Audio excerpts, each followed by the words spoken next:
ராமானுஜதயா பாத்திரம் ஞான வைராக்யபூஷணம் ஸ்ரீமத்வேங்கடநாதார்யம் வந்தே வேதாந்ததேசிகம் யோ நித்யமச்யுதபதாம்புஜயுக்மருக்மம் व्यामोहतस्तदितराणि तृणाय मेने अस्मद्गुरोर्भगवतोऽस्य दयैकसिन्धोः रामानुजस्य चरणौ शरणं प्रपद्ये त्रिंशत्त्रिकोटिवसुरुद्रदिवाकरादिदेवादिदेवगणसन्ततस्सेव्यमानम् अम्बोजसम्भव चतुर्मुखगीयमानम् वन्दे शयानमिह भोगिनिशार्ङ्गपाणिम् चक्राम्बुजे समासीनम् चक्राद्यायुधभूषणम् चक्रमन्त्रादिदेवेशम् चक्रराजमहं भजे.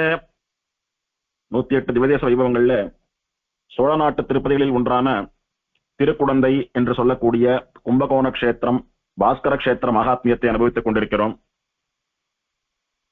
இந்த கஷேத்திரத்தினுடைய அனுபவமாக கடைசி உபன்யாசமான இன்று ஆழ்வார் அனுபவத்தை அனுபவிக்கப் போகிறோம். திருமழிசை பிரான் இந்த எம்பெருமானை ஆழங்கால் பட்டு அனுபவித்து தன்னுடைய பெயரான ஆழ்வார் என்பதை அந்த எம்பெருமானுக்கு 6வது ஆழ்வான் என்றும் அவனுடைய பெயரான பிரான் பரன் என்பதை தனக்கு திருமழிசை பரன் திருமழிசை பிரான் என்றும் ஏற்றதான கஷேத்திரம்.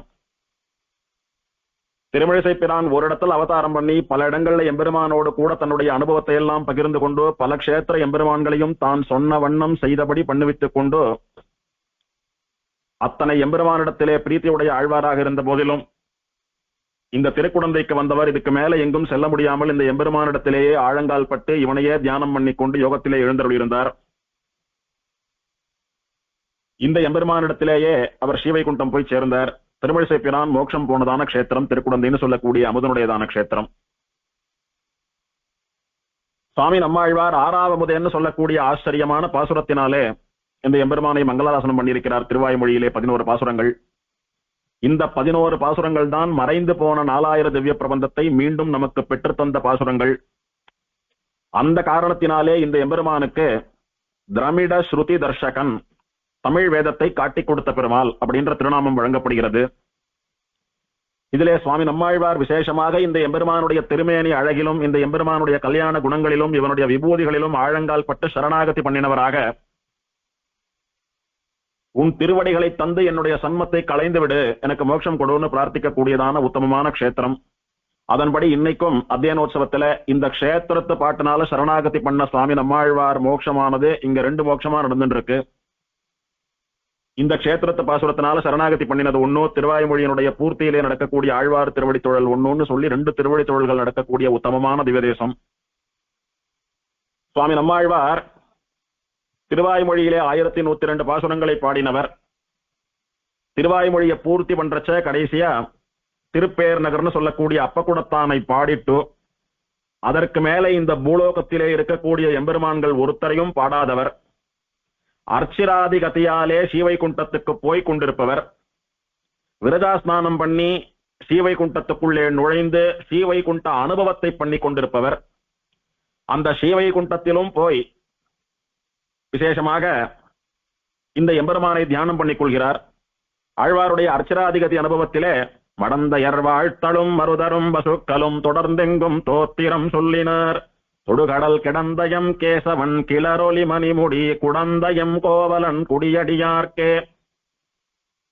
இந்த சூழ் விசும் பணிவுகள்னு சொல்லக்கூடிய பதிகத்தினாலே அர்ச்சராதிகதி வழியாக மோட்சம் போகக்கூடிய ஒரு ஜீவாத்மாவுக்கு என்னென்ன உபச்சாரங்கள் எல்லாம் நடக்கிறது அப்படின்னு பட்டியலிட்டு கொண்டு வருகிறார் சுவாமி நம்மாழ்வார். அப்படியே அந்த ஜீவாத்மாவை அப்சஸ்திரீகள் என்ன, மருத்துக்கள் என்ன, பசுக்கள் என்ன, இவெல்லாம் தொடர்ந்து அர்ச்சராதிகதி எங்கும் ஸ்தோத்திரம் சொல்லி ஆராய்ச்சித்துக் கொண்டு போகிறார்கள். அப்படின்னு எல்லாம் வர்ணித்துக் கொண்டு வந்தவர் யாருக்கு இந்த உபச்சாரங்கள் எல்லாம் நடக்கிறதுன்னு சொன்னால் குடந்தை எம் கோவலன் குட்டியடியார்க்கே, திருக்குடந்தையிலே இணைத்துக் கொண்டிருக்கக்கூடிய கோபாலனான இந்த திகழ்கிடம் தான் அமுதன் இருக்கிறானே 6வது அமுதன் சாரங்கபாணி, அவனுடைய அடியவர்களுக்கு இந்த உபசாரங்கள் எல்லாம் நடக்கிறது என்று அர்ச்சராதியும் போய் அமுதனை நினைத்துக் கொண்டார். அப்படி சாட்சாத் ஸ்ரீவைகுண்டனாகவே இந்த அமுதனை சுவாமி நம்மாழ்வார் கொண்டிருந்தார் அப்படின்னு சொன்னால் அது மிக இல்லை. அந்த அனுபவத்தை நம்மாழ்வாருக்கு கொடுப்பதற்காகத்தான் இன்னைக்கும் நம்மாழ்வாருடைய 6வது திருவடி தொழல் சமயத்துல இந்த எம்பெருமான் ஸ்ரீவைகுண்டநாதனா தீய சேஷவாகனத்துல வைகுண்டநாதன் திருக்கோலத்தோடு கூட 3 நாச்சியார்களோட எழுந்தொழிந்து சுவாமி நம்மாழ்வாரை தன்னுடைய திருவடிகளிலே சேர்த்துக் கொள்கிறான். அப்படி சுவாமி நம்மாழ்வாரை பொறுத்தமட்டில் சாட்சாத் ஸ்ரீவைகுண்டநாதனாகவே விளங்கக்கூடிய எம்பெருமான் இவன்.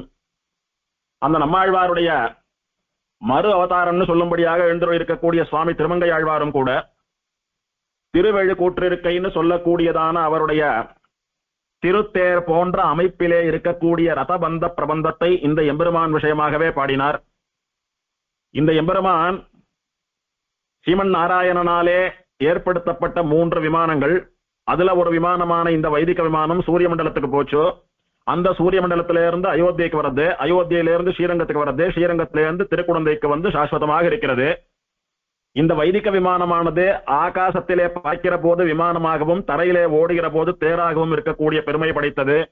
அதனாலதான் இன்னைக்கும் திருக்குடந்தை அமுதன் சன்னதி பெரிய சக்கரங்களோடு தேர் சக்கரங்களோடு கூட பெரிய தேராக யானைகளாலும் குதிரைகளாலும் இழுக்கப்படக்கூடிய அழகோடே கூட மேலே வைதிக விமானம்னு சொல்லக்கூடியதான கோபுர கலசங்களோட கூட இருக்கக்கூடிய ஆச்சரியமான விமானமும் திருத்தேரும் கலந்த அமைப்பு. இப்படி ரதம்னு சொல்லக்கூடியதான தேர்ல எழுந்தருளியிருப்பதை எம்பெருமான் அன்னைக்கும் விரும்பினான், சூரிய மண்டலத்திலும் விரும்பினான், அயோத்தியிலும் விரும்பினான், ஸ்ரீரங்கத்திலிருந்து குழந்தைக்கு வரட்சியம் விரும்பினான். இப்போதும் விரும்புகிறபடினால்தான் எப்போதும் தேர்லயே பெருமாள் சயனிச்சென்றிருக்கான். திருத்தேரிலே சயனித்துக் கொண்ட ஒரே எம்பெருமான் இவன். அதனால அவனுக்கு தேர்ல அத்தனை ஆசை. படுத்துக்கிறச்ச கூட பெருமாள் தேரை விட்டு இறங்கி படுத்துக்கணும்னு ஆசைப்படல, தேர்லயே படுத்துட்டு இருக்கான்னு சொன்னா திருத்தேர்ல அத்தனை காதலுடைய பெருமாள். அதனால அவன் விஷயமான இந்த பிரபந்தத்தை திருத்தேர் அமைப்பிலேயே பாடலாம் என்று திருவெழுகூற்றிருக்கையை ரதபந்த பிரபந்தமாக பாடினார் சுவாமி திருமங்கை ஆழ்வார். இந்த எம்பெருமான் விஷயமாக ஆழ்வார்கள் மங்களாசாசனம் பண்ணின பாசுரங்களிலே முக்கியமான சில பாசுரங்களில் இருக்கக்கூடியதான சில அனுபவங்களை மட்டும் அனுபவிக்கலாம். பல பாசுரங்கள் பாடியிருக்கிறபடினாலே இத்தனை பாசுரங்களையும் முழுதாக அனுபவித்துக் கொண்டு போக வேண்டுமானால் அது ஒரு நாளில் நடக்கக்கூடிய காரியம் அல்ல. எத்தனை பேர் பாடினாலும் விசேஷமாக இந்த ஆழ்வார் சுவாமி நம்மாழ்வார் இந்த எம்பெருமான் விஷயமாக அனுபவித்த அனுபவம் என்பது தனி அனுபவம் தான். ஸ்தல புராணத்திலே இந்த எம்பெருமானை பற்றி வர்ணிக்கிற போது இவ்வளவு அழகாக சயனித்துக் கொண்டிருக்கக்கூடிய இந்த எம்பெருமானுக்கு கைங்கரியம் பண்றதை விடவும் முக்கியம் இவனுடைய அழக அனுபவிக்கிறதுன்னு சொல்லி எப்போதும் எம்பெருமானுக்கு கைங்கரியமே பண்ணி கொண்டிருக்கக்கூடிய ஸ்ரீதேவியும் பூமி தேவியும் சற்றே விலகி இருந்து எம்பெருமானுடைய அழகை கண்டு அனுபவிக்கிறார்கள் என்று ஸ்தல புராணம் வர்ணித்தது. அப்படி சேவிக்க சேவிக்க சேவிக்க சேவிக்க எனக்கு இந்த அனுபவம் போதல, இன்னும் எம்பெருமான பல காலம் சேவித்துக் கொண்டே இருக்க வேண்டும், அனுபவித்துக் கொண்டே இருக்க வேண்டும் அப்படின்னு ஸ்தல புராணம் வர்ணித்தது. அங்கே என்ன சொல்லி எம்பெருமானை வர்ணித்ததுன்னா அபர்யாப்தாமிருதா அப்படின்னு. இந்த அமிர்தமானது போதும் என்று சொல்லும்படியாக இல்லை, எத்தனை அனுபவம் வேண்டுமானாலும் பண்ணி கொண்டிருக்கலாம், கொடுங்கோ அமுதத்தை சாட்டுண்டே இருக்கேன்னு சொல்லும்படியாக இருக்கிறது இந்த 6ஆம் அமுதம் அப்படின்னு ஸ்தல புராணமே இந்த எம்பெருமானுக்கு அபர்யாப்தாமிருதன்ற பெயரை கொடுத்தது. அந்த ஸ்தல புராணத்தை அப்படியே தமிழ் பண்ணுவது போல சுவாமி நம்மாழ்வார் ஆறா அமுதே அப்படின்னு சொன்னார். ஆறாத அமுதம். இந்த ஆறா அமுதேன்னு சொல்லக்கூடியதான பதத்திற்கு பலர் பலவிதமான வியாக்கியானங்கள் பண்ணியிருக்கா. முதல்ல ஸ்தல புராணம் அபர்யாப்த அமிர்தம், அமிர்தம்னு சொல்லக்கூடியது ஓரளவுக்கு தான் சாப்பிட முடியும், கொடும் கசப்பு. துளி நாக்குல பட்டாலும் அவனுக்கு மரணமே இல்லைன்னு சொன்னா துளி பட்டாலே போறோன்னு இருப்பாள் இல்லையோ, நன்னா கசக்கிறது குடங்குடமா சாப்பிடுறேன்னு யாரான சொல்லுவாளா? இல்ல ஒரு குடம் சாப்பிட்டாதான் சாக மாட்டேன்னு சொன்னாவேன்னா ஒரு குடம் சாப்பிடுறதுக்கு நியாயம் உண்டு. லேசா துளி நாக்குல பட்டாலே அவனுக்கு மரணம் இல்லை, அவன் சிரஞ்சீவின்னு சொல்றச்ச கசக்கக்கூடிய அமுதத்தை துளி தானே சாப்பிடுவா. அதனால அளவுக்கு மிஞ்சினால் அமுதமும் நஞ்சு, அத்தனை கசப்பு சாப்பிடுறவனுக்கு அப்படியே ஒமட்டி அவனை ஒரு வழி பண்ணிடும். ஆனால் இந்த அமுதம் 6ஆவது அமுதம்னு சொல்லக்கூடிய இந்த எம்பெருமான் இருக்கிறானே, அவன் எப்பேற்பட்ட அமுதம் அப்படின்னா வரையறுக்கப்படாத எல்லை இல்லாத அமுதம். எப்போதும் சேவித்துக் கொண்டே இருக்கலாம், எத்தனை நாளை சேவிச்ச பெருமாளையே சேவிச்சுட்டு இருக்கிறதுன்னு சொல்லக்கூடிய அலுப்பு வராது. இப்படி இந்த 6ஆவது அமுதம்னு சொல்லக்கூடியதான சப்தத்திற்கு, இந்த திருநாமத்திற்கு பலரும் பலவிதமா வியாக்கியானம் பண்ணியிருக்கா. இந்த நம்மாழ்வாருக்கு முன்னாலே அவதாரம் பண்ணின திருமழிசை பிரான் ஒரு பாசுரத்திலே அப்பொழுதைக்கு அப்பொழுது என் 6ஆவது அமுதமே அப்படின்னு இதுக்கு வியாக்கியானம் பண்றார். இந்த பதத்திற்கு 6ஆவது அமுதமேன்னா, சுவாமி நான் முதல் முறையா போய் பெருமாளை சேவித்தேன், வெறும் முகஸ்துதிக்காக சொல்லல, பெருமாள் நிஜமாவே அழகா இருக்கார், என்னமோ அந்த பெருமாளை சேவிக்கிறச்சா அப்படி மனசெல்லாம் அவரண்டே கொள்ள போயிடுறது வாஸ்தவம் தான். சேவிச்சேன், ஆத்துக்கு வந்துட்டேன். கொஞ்ச நாள் கழிச்சு வேற யாரும் அந்த பெருமாளை சேவிக்க போறேன், நீங்க கூட வரங்களான்னு கேட்டா சேவிச்ச பெருமாள் தானே, எத்தனை முறை சேவிச்சுண்டு, நான் சேவிக்காத பெருமாள் சேவிக்க போறச்ச வரேன். என்னதான் அழகான பெருமாளா இருந்தாலும் எத்தனை முறை சேவிச்ச பெருமாளையே சேவிச்சுட்டு இருக்கிறது, எனக்கு போறோம் அப்படின்னு சொல்லக்கூடியதான வார்த்தை யாருக்கும் வராது. அந்த அளவிற்கு ஒரு முறை சேவித்தார், சேவிக்கிறச்ச அங்க இருந்து வரத்துக்கு மனசே இல்ல, நன்னாதான் சேவித்தார். ஆனா 2வது முறை போய் சேவிக்கக்கூடிய அளவுக்கெல்லாம் இந்த பெருமாள் ஒன்றும் அவ்வளவு அமுதம் இல்லை அப்படின்னு சொல்லும்படியாக ஒருத்தராலும் நினைத்து கூட பார்க்க முடியாது. என்னைக்கு சேவித்தாலும் அந்த தவிட்டாத அனுபவத்தை தரக்கூடிய பெருமாள். 100 முறை போனாலும் 101வது முறை போய் பெருமாளை சேவிக்கிறச்சும் அந்த அனுபவம் இருக்கும். என்னைக்கோ ஒரு நாள் போறதை விட்டுடலாம், தினம் சேவிக்கிறவாளுக்கு எப்படி இருக்கும்? அப்போதைக்கு அப்போது, அப்போதைக்கு அப்படின்றது வேற, அன்றைக்குன்றது வேற. அன்றைக்குன்னா இன்னைக்கு சேவித்தேன், அடுத்த வாரம் சேவிக்கிறேன், அடுத்த மாசம் சேவிக்கிறேன்னு சில நாள் கேப் விட்டு சேவிக்கிறது. அப்போதைக்கு அப்போதுன்னா கார்த்தால விஸ்வரூபத்துக்கு போய் சேவித்தேன், கார்த்தால கோயில் காலத்துல போய் ஒரு 9 மணி 10 மணிக்கு சேவித்தேன், மத்தியானம் உச்சி காலத்தின் போது சேவித்தேன், சாயங்காலம் நித்தியான சந்தான கோஷ்டியில போய் சேவித்தேன், ராத்திரி பெருமாளுக்கு ஏகாந்த சேவை பெருமாள் சயனிச்சுக்கிறச்ச போய் சேவித்தேன். இப்படி அப்பப்ப சேவிச்சுட்டு இருந்தாலும் ஒரு முறையும் அமுதமாகத்தான் திகழ்கிறார் பெருமாள். நான் குழந்தையிலேயே இருக்கேன், பெருமாள் திருவடி வாரத்தில இருந்து பெருமாளை சேவிச்சுட்டு இருக்கேன், முக்கியமான சமயங்கள்ல போய் சேவிக்க வேண்டி இருக்க, வேற வழி இல்ல அப்படின்னு போய் தலையை காட்டிட்டு எல்லாம் யாரும் வரதில்லை. எப்போது போய் பெருமாளை சேவித்தாலும் இந்த எம்பெருமான் தெவிட்டாத ஆறாத அமுதமாகவே தித்திக்கிறான். அப்பொழுதைக்கு அப்பொழுது என் அமுதமே திருமழிசை பிரான். இப்படி இந்த எம்பெருமான் விஷயமான இந்த அமுதன்னு சொல்லக்கூடியதான சப்தத்திற்கு ஆழ்வார்கள் மட்டுமில்லாமல் ஆச்சாரியர்களும் சில விதமான அனுபவங்களை அனுபவித்திருக்கிறார்கள். எப்படின்னு சொன்னா, பூர்வ அனுபவத்தை உத்தரக்ஷணத்திலே மறக்க முடியாதபடி செய்யக்கூடிய பெருமாள் அப்படின்றதா நம்பில்லைன்னு சொல்லக்கூடிய ஒரு ஆச்சாரியருடையதான அனுபவம். பூர்வக்ஷணம், இதுக்கு முன்னால போய் சேவித்தா அமுதனை, ரொம்ப ஆச்சரியமான அனுபவம். அந்த அமுதனுடைய அழகல அப்படியே மனசை பறி கொடுத்து அங்க நின்றுட்டா, மனசு இருக்கா இல்ல மனசு அமுதன் உருக்கின்ட்டானான்னு சொல்லும்படியா ஆச்சரியமான ஒரு சேவை. வெளியில வந்தா கோவில 4 பிரதட்சணம் பண்ணினா ஆத்துக்கு புறப்பட்டு வரோம். சரி, ஆத்துக்கு புறப்படுறோமே, இன்னொரு முறை போய் அமுதனை சேவிக்கலான்னு போறா. ஏற்கனவே நன்னா ஆசை தீர சேவித்தார், 4 பிரதட்சணமும் பண்ணினார். கிளம்புறச்ச ஒரு முறை சேவிக்கணும்னா பெருமாள் முகத்தை பார்த்து திருவடியை பார்த்து கை கூப்பிட்டு வர வேண்டியது தானே. இப்ப போன போதும் முதல்ல சேவிச்ச மாதிரி மணிக்கணக்கில் நின்று சேவிச்சுட்டு இருக்காருங்க. இப்படி சேவிச்சுட்டு இருந்தவரை பார்த்து அர்ச்சக சுவாமி கேட்டார், சுவாமி இப்பதான் நின்று ஒரு 20 நிமிஷம் சேவிச்சுட்டு போனங்கோ, திரும்பவும் வந்திருக்கீங்களே, வெறுமை கை கூப்பிட்டு போக போறீங்கன்னு பார்த்தா இப்பவும் ஒரு 1/2 மணி சேவிச்சுட்டு இருக்கீங்களே, அப்படி என்ன சேவிக்கிறீங்கோ நான் தெரிஞ்சுக்கலாமா அப்படின்னு கேட்கிறார். அதுக்கு இந்த சுவாமி சொல்றார், சேவிக்கிறவர் இதுக்கு முன்னாடி இருந்த அனுபவம் வேற, இப்ப இருக்கக்கூடிய அனுபவம் வேற. பூர்வ க்ஷண அனுபவம், இதுக்கு முன்னால சேவித்த போது பெருமாள் வேற மாதிரியாக சேவை சாதித்தான். இப்போது இன்னொரு விதமான அனுபவத்தை கொடுக்கிறான். போன முறை நம்மாழ்வார் பாசுரத்தின்படி அனுபவித்தேன், இப்ப திருமங்கை ஆழ்வார் பாசுரத்தின்படி அனுபவிக்கிறேன், அடுத்த முறை வரச்ச ஸ்தல புராண தியான ஸ்லோகத்தின்படி அனுபவிப்பேன். இப்படி ஒரு சமயத்திற்கும் இந்த எம்பெருமானுடைய அனுபவமானது மாறிக்கொண்டே இருக்கிறது, புதுவிதமாக ஊறிக்கொண்டே இருக்கிறது அப்படின்னு சொல்லும்படியான அனுபவம் இது. அவன்தான் ஆறாவமுதன் அப்படின்னு சுவாமி நம்பில்லைன்னு சொல்லக்கூடிய ஆச்சாரியருடையதான அனுபவம். பராசர பட்டர் சொல்றார், இந்த எம்பெருமான் சேவிக்க சேவிக்க தவிட்டாமல் சேவித்துக் கொண்டே இருக்கும்படியான ஏற்றத்தோட கூட நமக்கெல்லாம் சேவை சாதிக்கிறான். இவனை விட்டு பிரியறதுக்கே மனசில்ல. அதனாலதான் ஆழ்வார்கள்லாம் இந்த எம்பெருமான சொல்றச்ச அபரியாத்தாமிருதம் ஆறாவமுதன் அப்படின்னு சொல்லி அனுபவிக்கிறா. அந்த வார்த்தைக்கு அர்த்தம் என்ன அப்படின்றத எத்தனை சொன்னாலும் விளங்காது. அதுக்கு பதிலா இந்த எம்பெருமான நேர வந்து சேவித்தோமானா இந்த அர்த்தம் புரிஞ்சு போயிடும். ஆறாத அமுதம் இது அப்படின்னு சொன்னா பராசர பட்டர் சொல்றார், சர்வதா சர்வைஹி சர்வதா அனுபவேபிய பூர்வவத் இதி விஸ்மயனீயத்துவம் அத்புதத்துவம். எல்லா காலத்திலும் எப்போது வேண்டுமானாலும் யார் வேண்டுமானாலும் எந்த விதமாக வேண்டுமானாலும் இந்த அமுதனுடைய சேவையை, இந்த அமுதனை அனுபவித்தாலும் எந்த ஆங்கிள் பார்த்தாலுமே தெவிட்டாமல் புதிய பொருளாகவே தோன்றக்கூடியவனாம் இந்த அமுதன். எப்போதும் ஒரே மாதிரி கண்ணுக்கு ஒரே மாதிரியான அனுபவம் தெரிஞ்சா திரும்ப திரும்ப ஏன் போறா? ஆழ்வார் பாசுரங்களை கொண்டு அனுபவித்தாலும், வேதத்தின் படியே அனுபவித்தாலும், ஸ்தோத்திரங்களின் படியே அனுபவித்தாலும், எதையுமே நினைச்சுக்காம வெறும பெருமாளுடைய திருமுக மண்டலத்தை சேவித்தாலும் ஒரு முறையும் ஒரு புது அனுபவத்தை தரக்கூடிய எம்பெருமானிவன். அதனால அதோன க்ஷீயத்தே ஜாத்து யஸ்மாத் தஸ்மாத் அதோக்ஷஜா அப்படின்னு மகாபாரதத்திலே சொல்லப்பட்டபடி இதுக்கு முன்னால சேவித்த அனுபவம் வேற, இப்ப சேவிக்கக்கூடியதான அனுபவம் மொத்தமா வேற.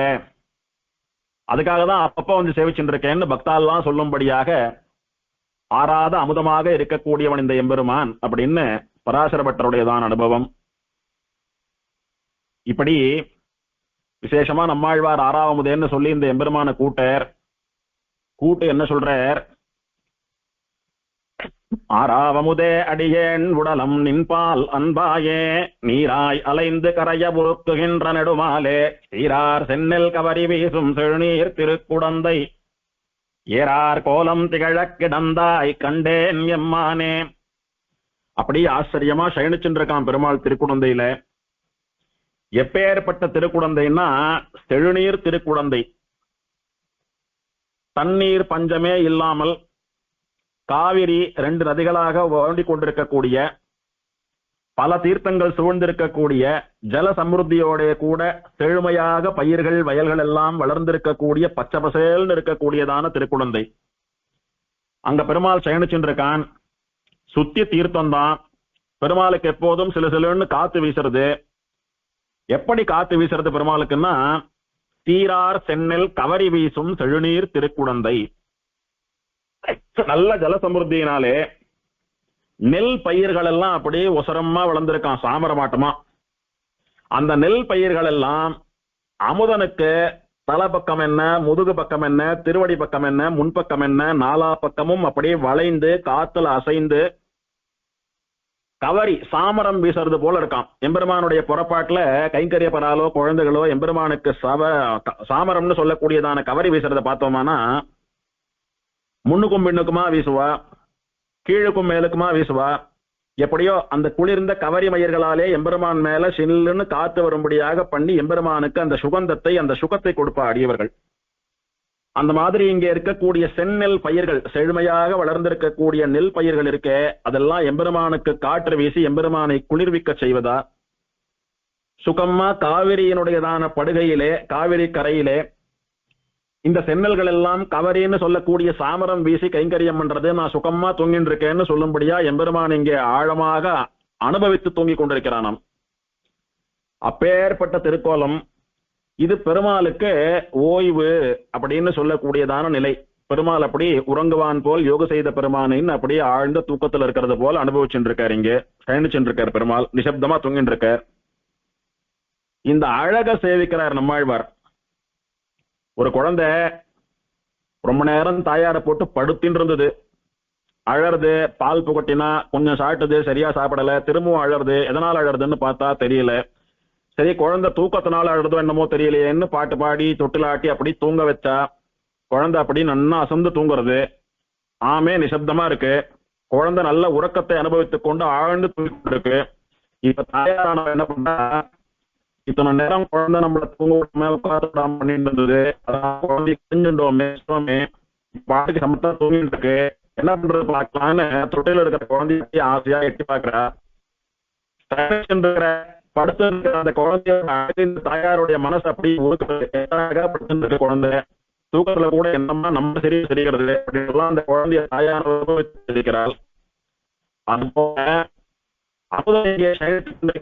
அந்த சயனத்தை பார்த்து சுவாமி நம்மாழ்வார் அவனுடைய திருமேனி அழகிலே, அவனுடைய சயனத்திற்கு அழகிலே உருகி போல எப்படி எம்பெருமானுக்கு இந்த சேவை இருக்குன்னு சொன்னால் ஆச்சரியமா நம்மாழ்வார் சொல்றார். எப்படி இங்க காவேரின்னு சொல்லக்கூடியதான நதி எப்படி பிரவகிச்சு போடுறதோ அந்த மாதிரி கெட்டியா இருந்த நம்மாழ்வாருடைய மனசு அப்படி வெயில்ல பனிக்கட்டி உருகினது போல உருகி அப்படி காவிரி ஆட்டமா ஓடுறதாம். நீராய் அலைந்து கரைய உருக்குகின்ற நெடுமாலே, நெடுமால் அப்படி உயரமா நன்னா நீண்ட நெடிய திருமேனியா படுத்துட்டு இருக்கான் பெருமாள் அமுதன். சேவிக்கிறச்ச ஆழ்வாருடைய மனசு அப்படி ஐஸ் கட்டி போல உருகி ஆறா ஓடுறதாம். அப்படி ஒரு ஏறார் கோலம் திகழ கிடந்தாய். அழகுன்னா அழகு, அப்படி ஒரு அழகு. அந்த அழகை வர்ணிச்சிடலாம் முடியாது, சொல்லி எல்லாம் புரிய வைக்க முடியாது. அமுதனுடைய சயன திருக்கோல அழக கொஞ்சம் சொல்லுங்கன்னு சொன்னா நேராவா கையை பிடிச்சி அழிச்சுட்டு போய் அமுதன் முன்னால நிக்க வச்சா மட்டும்தான் புரிய வைக்க முடியும். அந்த மாதிரியான ஒரு அழகு. ஏறார் கோலம் திகழ கிடந்தாய், ரொம்ப ஆச்சரியமான உன்னுடைய சௌந்தரியத்தை காட்டிக் கொண்டு சயனித்துக் கொண்டிருக்கிறாய். இதனாலதான் பூர்வாச்சாரியர்கள் சொன்னான், திருக்குழந்தையிலே சௌந்தரியம் விளங்குகிறது. திருக்குழந்தையில எது பிரசித்தின்னா அமுதனுடைய அழகுதான் பிரசித்தி, சயனிச்சிருக்கிற பெருமாளுடையதான அழகுதான் பிரசித்தி. இவ்வளவு அழகா சயனிச்சிருக்கிற பெருமாளை நான் ஆசை தீர சேவித்தேன்னு சுவாமி நம்மாழ்வார் அனுபவிக்கிறார். இதுக்கு முன்னாடி பதிகத்துல எம்பெருமான் ஆழ்வாரை விட்டு பிரிந்து போனான், எம்பெருமானுடைய சேவை கிடைக்கல ஆழ்வாருக்கு. அதனால எம்பெருமான் ஆழ்வார் எப்போது தன்னை பாடுவார்னு நினைச்சுட்டு இருக்கான். ஆழ்வார் எம்பெருமான் எப்போது தனக்கு சேவை சாதிப்பார்னு எங்கின்னு இருக்கார். இப்படி எம்பெருமானுடைய பரீட்சையிலே ஆழ்வாருடையதான பக்தியும் காதலும் ஜாஸ்தியா போயிடுத்து. அப்போ ஆழ்வார் ரொம்ப உருகின்றிருக்கிறச்ச, எம்பெருமானை பிரிந்து தவித்துக் கொண்டிருக்கிற போது இந்த திருக்குடந்தை அமுதன் தான் தன்னுடைய சயன ஓலத்தை காட்டி ஆழ்வாருடைய மனசை அப்படி உருக்கினான். அதனால இதுக்கு முன்னாடி சேவை சாதிச்சு என்னோட பேசிட்டு இருந்த பெருமாள் என்ன நிர்கதியா விட்டுட்டு போயிட்டான். அப்படி இருக்கிறச்ச என்னுடைய துயரமெல்லாம் நீங்கும்படி அமுதா உன்னுடைய அழக காட்டி என் மனசை அப்படி நீ ஜலமாட்டமா உருக்கிட்ட. அழக காட்டி மட்டுமா உருக்கின, என்ன அனுபவத்துல தவிக்க விட்டுட்டு போனவன் வேற பெருமாள். ஆனால் நமக்கு இதுக்கு சம்பந்தம் இல்லைன்னாலும் பரவாயில்ல, தவித்துக் கொண்டிருக்கிற பக்தனை நாம போய் தேத்தலான்னு சொல்லி நீ வந்து சேவை கொடுத்த பாத்தியா அமுதா. உன்னுடைய குணம் எவ்வளவு ஆச்சரியமான வசந்த குணம் தெரியுமா. மேல இருக்கக்கூடிய ஒருத்தன் கீழே இருக்கிறவாளோட இறங்கி வந்து பழகக்கூடியதான நீர்மை குணம் உன்னுடையது. அந்த மாதிரி தான் நீ எனக்கு அனுபவத்தை கொடுத்திருக்கேன்னு சொல்லி அமுதனுடைய அழகிலும் அவனுடைய கல்யாண குணங்களிலும் சுவாமி நம்மாழ்வார் ஈடுபட்டு அவருடைய மனசு அப்படி ஜலமாட்டமா உருகி ஓடுறதுன்னு சொல்லி அனுபவிக்கக்கூடிய உத்தமமான திவ்யதேசம். இந்த எம்பெருமானிடத்திலே பலவிதமாக தன்னுடைய அனுபவத்தை பாசுரங்களாக ஆழ்வார் வெடித்துக் கொண்டிருக்கிறார். ஒரு 6 பாசுரங்களாலே சயனித்துக் கொண்டிருக்கக்கூடிய மூலவர மங்களாசாசனம் பண்ணி அவரிடத்துல தன்னுடையதான பக்தியை தன்னுடையதான உணர்வுகளை எல்லாம் பரிமாறிக்கொண்டு வந்தார் சுவாமி நம்மாழ்வார். இப்போ மூலவரையே சேவிச்சுட்டு இருக்கீங்களே, நீங்க மொத்தமா திருக்குடந்தைக்கு 11 பாசுரம் மங்களாசாசனம்னு மனசுல வச்சுட்டு இருக்கீங்க. 6 பாசுரம் மூலவருக்கே ஆயிடுத்து. இன்னும் உற்சவரான என்ன சேவிக்கலையே, எனக்கெல்லாம் பாசுரம் கிடையாதா, மூலவருக்கு மட்டும்தான் பாசுரமா, அவர் தான் அழகா இருக்காரா, நான் அழகா இல்லையா, அவர் அழகையே சேவிச்சுட்டு இருந்தா எப்படி, என்ன அழகையும் சேவிங்கோ அப்படின்னு சொல்றது போல உற்சவரான அமுதன் வந்து ஆழ்வாருக்கு சேவை கொடுக்குறான். உடனே ஆழ்வாருடைய பார்வை, ஆழ்வாருடைய கண்கள் மூலவரை விட்டுட்டு உற்சவர் பக்கம் திரும்புறது. திரும்பினா சயனிச்சிருக்கிற பெருமாளுடையதான வடிவழகை வர்ணித்து அனுபவித்து 6 பாசுரங்கள் பாடினோமே, அவ்வளோலாம் தாங்க முடியாது. முதல் பாசுரத்திலேயே வேற வழியே இல்லை, இந்த எம்பெருமானுடைய திருவடியை பிடிச்சு சரணாகத்தை பண்ணிட வேண்டியதுதான் அப்படின்னு சொல்றக்கூடிய அளவுக்கு மூலவரை விட உற்சவர் அத்தனை அழகம். அரியேரே எண்ணம் பொற்சுடரே செங்கன் கருமுகிலே எரியே பவல குன்றே நாள் தோள் எந்தாய். படுத்துருக்கிற அமுதனுக்கு 2 தோள். பெருமாளுக்கு சங்கு சக்கரம் எல்லாம் இல்லை, சாதாரணமா மனுஷாலாட்டமா 2 கையோட படுத்துட்டு இருக்கான் பெருமாள். ஆனா வந்து சேவை சாதிக்கிற இந்த உற்சவர் இருக்காரு, அவருக்கு 4 தோள்கள். 2 தோளால சங்கு சக்கரங்களை பிடிச்சுட்டு இருக்கார். ஒரு கை அபயஸ்தமா இருக்கு, இன்னொரு கையால கதையை ஊனின்னு இருக்கு. அதனால 4 தோள்களை உடைய என் சுவாமியே, என் தந்தையே, உனதருளே பிரியா அடிமை என்னை கொண்டாய் குடந்தை திருமாலே தரியேன்கினி உன் சரணம் தந்து என் சன்மம் கலையாயே. இப்பேற்பட்ட அழகு வெள்ளம் நடமாடக்கூடிய ஒரு அழகு விக்கிரகத்தை, அழகு பதுமையை சேவிச்சா விட்டு இதுக்கு மேல என்னால பாசுரம் எல்லாம் பாடிட்டு இருக்க முடியாது. இவ்வளவு அழகான ஒரு பெருமாள் கிடைக்கிறது கஷ்டம். நான் உன் திருவடிகள்ல சரணாகதி பண்ணி உன் திருவடிக்கு வந்து உன்னையே அனுபவிச்சுட்டு இருக்கணும்னு ஆசைப்படுறேன். இதுக்கு மேலேயே இந்த உடம்பை எனக்கு பாரமா வச்சுட்டு இருக்காது. நம்மாழ்வார்னு சொல்லக்கூடிய இந்த ஜீவன் இதுக்கு மேலேயும் பாரமான இந்த உடம்பை சுமப்பதற்கு தயாராக இல்லை. இப்போதே உன் திருவடிகள்னு சொல்லக்கூடிய உபாயத்தை எனக்கு கொடு, நான் அதுல சரணாகதி பண்றேன். என்னுடைய ஜன்மத்தை களைஞ்சுடு, எனக்கு ஜன்மம் வேண்டாம். இதுக்கு முன்னாலதான் வானமாமல பெருமாள் இடத்துல கேட்டார், நான் மோட்சம் போனோம்னா அதுக்கு என்ன வழின்னு காட்டி கொடுன்னு கேட்டார். பெருமாள் என்னுடைய திருவடிகள் தான் வழி, இதை புடிச்சுக்கோ என்னண்டா வரலான்னு சொன்னார். அங்க நம்மாழ்வார் என்ன சொன்னார்? ஆறு எனக்கு நின் பாதமே சரணாக தந்தொழிந்தாய், உன்னுடைய திருவடிகள்ல சரணாகத்தை பண்ணி மோட்சத்துக்கு வரக்கூடிய வழியை நீ காட்டி கொடுத்துட்டேன்னு சொன்னார். அது வரைக்கும் அந்த ரகசியம் தெரியாமல் இருந்ததே. இப்ப எம்பெருமான் ஆழ்வாருக்கு உபதேசிச்சுட்டான். அதை இந்த எம்பெருமான் இடத்துல வெளியிடுறாரு. அங்க சொன்னியோன்னு உன் திருவடிகள்ல சரணாகதி பண்ணா மோட்சம் தரேன்னு. இவ்வளவு அழகா இருக்கக்கூடிய உற்சவரே உன் திருவடிகள்ல சரணாகதி பண்றேன், எனக்கு ஜென்மா வேண்டாம், எனக்கு மோட்சம் கொடுத்துடுன்னு உற்சவரை பார்த்த க்ஷணத்துல ஒரே பாசுரத்துல அப்படியே பிளாட்டா சரணாகதி பண்ணிவிட்டார் ஆழ்வார். மூலவருடைய அழகாவது ஒரு 6 பாசுரங்கள் தாங்கும்படியாக நிற்க வைத்தது ஆழ்வாரை. உற்சவருடைய பாசுரம் ஒரே பாசுரத்திலேயே சரணாகதி பண்ணக்கூடிய அளவுக்கு ஆழ்வார மயக்கெடுத்து. எம்பெருமான் நம்மளை வசீகரிக்க கூடிய பல வழிகள்ல அவனுடைய அழகை, அவனுடைய திருமேனி சௌந்தரியத்தை காட்டி வசீகரிக்கிறதுன்னு சொல்றது நம்பர் 1. நெறிகாட்டி நீக்குதியோ அப்படின்னு ஆழ்வார். எல்லாத்தையும் மறந்துடுங்கோடா, நான் எவ்வளவு அழகா இருக்கேன்னு என்னுடைய திருமேனி சௌந்தரியத்தை பாருங்க. இந்த திருமேனியினுடையதான அழக ரசிக்கிறத விட, இந்த திருமேனி அழகுல அனுபவித்து உங்களை நீங்க மறக்கிறத விட, உங்களை நீங்க இழக்கிறத விட வாழ்க்கையில உங்களுக்கு என்ன சந்தோஷம் இருக்க போறது? என்னுடையதான சயன கோலத்தையோ, அமர்ந்த கோலத்தையோ, நின்ற கோலத்தையோ, பத்தி உலாத்தலையோ, உற்சவத்தையோ, திருமஞ்சனத்தையோ சேவிங்கோ. இதுக்கு மேலான ஒரு இன்பத்தை உங்களுடைய ஆத்மாவிற்கும் ஹிருதயத்திற்கும் உங்களாலே தேடிக்கொள்ள முடியுமா? உங்களுக்கு பிடிச்ச எத்தனை காரியங்கள் பண்ணின போதும் இந்த அனுபவம் உங்களுக்கு கிடைக்கிறதா? அப்படி இல்லைன்னு நாம சொன்னோமானா, பெருமாள் சொல்றார், எப்பயோ ஒரு சமயம் இந்த அனுபவத்தை அனுபவிக்கிறதுக்கே உனக்கு இத்தனை ஆசையா இருக்கே, நீ நிரந்தரமா இந்த அனுபவத்தை அனுபவிச்சுட்டே இருந்தியானா எப்படி இருக்கும்? ஆமாமா, ரொம்ப நல்லா இருக்கும். என்ன வழி அதுக்கு? என் திருவடிகள்ல சரணாகதி பண்ணு அப்படின்றான் பெருமாள். அத இந்த உற்சவர் எல்லாருக்கும் புரிய வைக்கக்கூடிய உற்சவர். அத்தனை ஒரு அழகு உற்சவருடைய முகத்திலே. நிஜமாவே பெருமாள் நம்மளோட சிரிச்சுண்டே பேசுறாப்புல இருக்கும் இந்த உற்சவரை சேவித்தா. அப்படி முதல் பாட்டிலேயே உற்சவரிடத்துல சரணாகதி பண்ணிட்டார். பண்ணிட்டு அதுக்கு மேற்பட்ட 4 பாசுரங்களை அந்த உற்சவரை பார்த்து ஸ்ரோத்திரம் பண்ணும்படியாதான் ஆழ்வார் பாடின்னு இருக்கார். இப்போ இந்த பதிகத்திலே செழுமாமணிகள் சேரும் திருக்குடந்தை அப்படின்னு நம்மாழ்வார் ஒரு பதம் குறிப்பிடுறார். அதுல வியாக்கியானம் பண்ணவா, திருமழிசை பிரான் முதலான ஆழ்வார்கள் தங்களுடைய கடைசி காலத்திலே வந்து சேர்ந்து மோட்சம் போனதான இடம் இந்த திருக்குடந்தை அப்படின்னு நம்மாழ்வார் இங்க சாதிக்க வரார் அப்படின்னு வியாக்கியானம். வசந்த ரத்தனங்கள் போலே இருக்கக்கூடிய பக்தி வளம் மிக்க, ஞான வளம் மிக்க, அனுபவ வளம் மிக்க திருமழிசை பிரான் போன்ற ரத்தனங்கள் எல்லாம் வந்து சேரக்கூடிய, வந்து மோட்சம் போகக்கூடிய இடமாக இருக்கக்கூடியது இந்த அமுதனுடையதான திருக்குடந்தை அப்படின்னு நம்மாழ்வாருடைய திருவுள்ளம். வாராவருவாய் வரும் மாயா மாயாமூர்த்தியாய் ஆறாவமுதாய் அடியேன் ஆவி அகமே தித்திப்பாய் தீராவினைகள் தீர எண்ணையாண்டாய் திருக்குடந்தை ஊரா உனக்காட்பட்டும் அடியேன் இன்னம் உழல்வேனோ. எத்தனையோ ஜென்மங்களா நாம பண்ண பாவங்களும் புண்ணியங்களும் தீராத நோய் போல நம்மையே தொத்திக் கொண்டு வருகின்றன. எத்தனை வைத்தியம் பண்ணிண்டாலும், எத்தனை மருந்து மாத்திரை சாப்பிட்டாலும் தீராத கொடிய வியாதி போலே இந்த பாவ புண்ணியங்கள் ஆகிற கர்மாக்கள் நம்மள அப்படி ஈமிக்கிறாப்புல முச்சுன்னு இருக்கு. அதெல்லாம் போறதுக்கு ஒரே வழி பெருமாள் திருவடிகள்ல சரணாகதி பண்றது. ஆழ்வார் சரணாகதி பண்ணிவிட்டார். நாள் தோள் அமுதே நாள் தோள் எந்தாய் இனி உன் சரணம் தந்து என் சன்மம் கலையாயன்னு சரணாகதி ஆயிடுத்தாங்க.